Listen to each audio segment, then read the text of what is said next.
കുറച്ചൊരു ജാടയാണോ ഈ കൊച്ചു? ജാട അതെന്റെ ഒരു മെയിൻ ആണ്. ട്രെയിലർ ലോഞ്ചിന് പോയപ്പോൾ ഒത്തിരി ഞാൻ മീഡിയ വീഡിയോസ് കണ്ടു.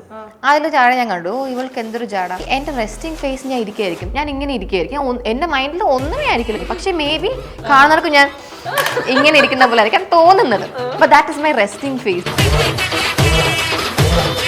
എൻ്റെ ഫസ്റ്റ് ബെസ്റ്റ് ഫ്രണ്ട് ഓസി ആയിരുന്നു എന്ന് പറഞ്ഞിട്ട്.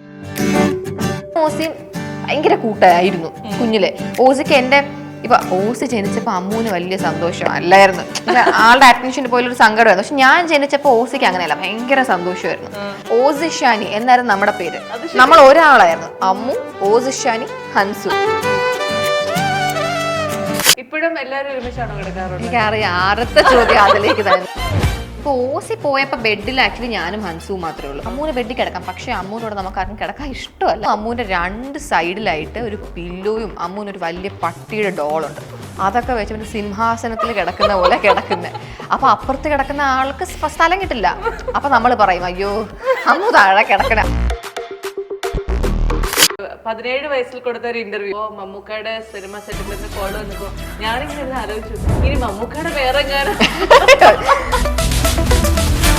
നമ്മുടെ 4 പേരുള്ള ഒരു ഇന്റർവ്യൂ, 3 പേര് സ്റ്റെപ്പിൽ ഇരിക്കുവാണ്. അപ്പുറത്തൊരു സ്റ്റൂൾ ഇട്ട് എന്നെ അവിടെ നിർത്തി. എന്റെ മുഖം മൊത്തം ആ ഇന്റർവ്യൂ ഇങ്ങനെയാ. ഈ ഡെലിവറി കണ്ട ഒരു മാനസികാവസ്ഥ എന്തായിരുന്നു? ദൈവമേ, ഇങ്ങനെയാണോ എന്നായിപ്പോയി. ഓസിക്കാണ് നമ്മുടെ കൂട്ടത്തിൽ ഇതൊക്കെ ഭയങ്കര പേടി. ഓസിയുടെ ഭാഗ്യം എന്താന്ന് വെച്ചാൽ അവൾ ഇത് കണ്ടില്ല.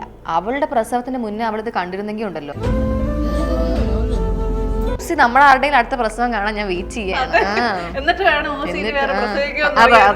സത്യം. നിങ്ങൾക്ക് കുഞ്ഞിനെ ഉമ്മ വയ്ക്കാൻ അനുവാദമുണ്ടോ? ഒന്നും പറയാറല്ല. ഞാൻ ഉമ്മ വയ്ക്കും. ഉമ്മ വയ്ക്കാൻ പറ്റില്ല. അതാണ് അത്ര ക്യൂട്ടാണ്.